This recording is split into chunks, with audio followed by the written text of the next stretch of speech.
నా పేరు షేక్ పర్వీన్, మైనార్టీ మహిళా నాయకురాల్ని. నిన్న జరిగిన విషయం అయితే చాలా అసలు ఘోర ప్రమాదకరం అండి. మేము వెళ్తూ ఉంటే ఏంటి ట్రాఫిక్ అని చూస్తే ఆ ట్రాఫిక్ అక్కడ జనమంతా ఉండిపోయారు.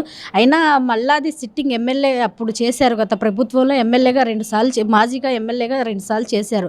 ఆయనకు అర్థం అవ్వాలి కదండి, ధర్నా ఎక్కడ పెట్టాలో ఎక్కడ పెట్టకూడదో ఏ ప్లేస్లో పెట్టాలనేది ఆయనకి తెలియాలి కదా. ధర్నా చౌక్లో పెడతారు కానీ ఇళ్లల్లో వాకిళ్ళలో రోడ్డుల్లో ఎవరైనా పెడతారండి అసలు ధర్నా? అసలు బుద్ధి ఉందో లేదో ఆయనకి తెలియట్లా, అసలు ఏం అర్థం కావట్లా. ఆయన వెనకాల ఉన్న ఇంకా కార్యకర్తలు వాళ్ళైతే అసలు గంజాయి తాగి విజృంభించేస్తూ లేడీస్ని అని చూడకుండా పైన పడి వాళ్ళు బాటిళ్ళు విసిరడం, గుడ్డు టమాటాలు ఇవన్నీ విసిరింది ఎవరు కాదండి, వాళ్ళే విసిరా. కళ్ళతో మేము అక్కడ చూసాం. ఒక మైనార్టీ మహిళలని కూడా చూడకుండా అక్కడ బురకాలు లాగేసి ఆ బురకా దాన్ని బయటికి లాగండి, బయటికి తీయండి, ఎంత గలీజ్ మాటలతో మాట్లాడుతున్నారు వాళ్ళు. అసలు అది చూడలేక మేము అసలు ఎంత ఇబ్బంది పెట్టారో.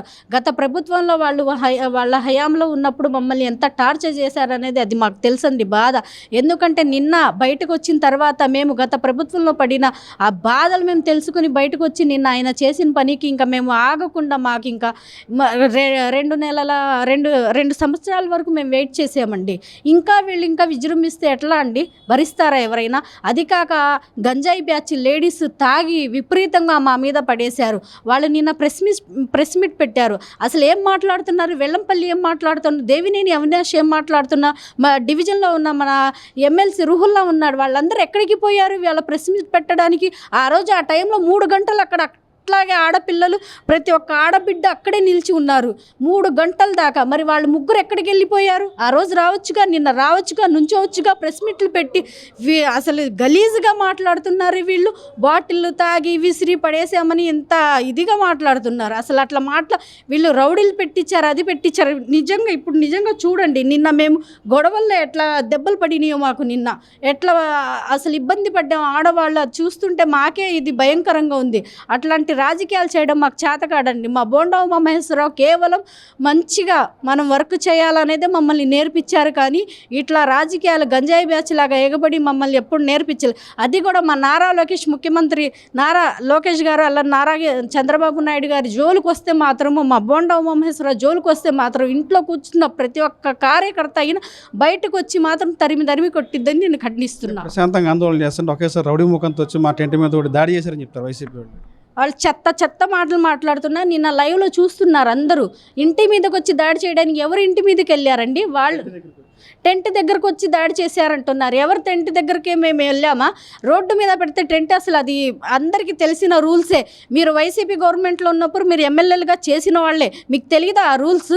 తెలిసి చేశారా, తెలియకుండా చేశారా? కావాలని గూండాల్లాగా రోడ్డు మొత్తం ట్రాఫిక్ ఆపిపోయి ధర్నాలు ఎక్కడ చేసుకుంటారు?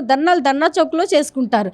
అది అడగడానికి వెళ్తే మా మీద వాళ్ళే ఎదురు తిరిగి పడ్డారు. మరి టెంట్ లాగారు, అది చేయడానికి అక్కడ కనిపిస్తుంది కదా, వాళ్ళకి తెలీదా? అంటే ఒక బ్రాహ్మణ నాయకుడి మీద మీరు కోడిగుడ్లు టమాటాలు వేసారంటారు, టీడీపీలు వేసారంటారు.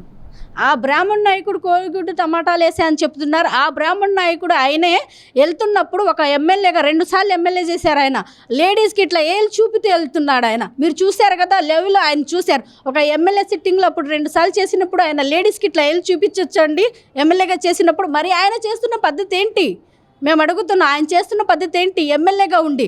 మరి ఆయన ఇట్లా ఏళ్ళు చూపిస్తే వాళ్ళ కార్యకర్తలు ఏం చేస్తారండి?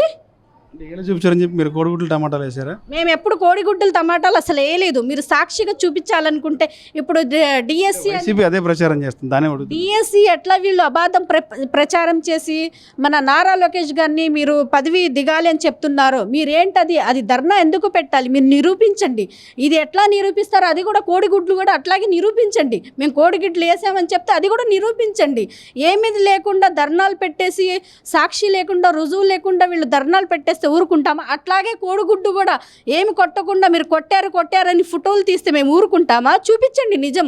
కోడిగుడ్లు కొట్టామంటే అది కొట్టింది చూపించండి, లైవ్లో తెలిసిద్ది కదా.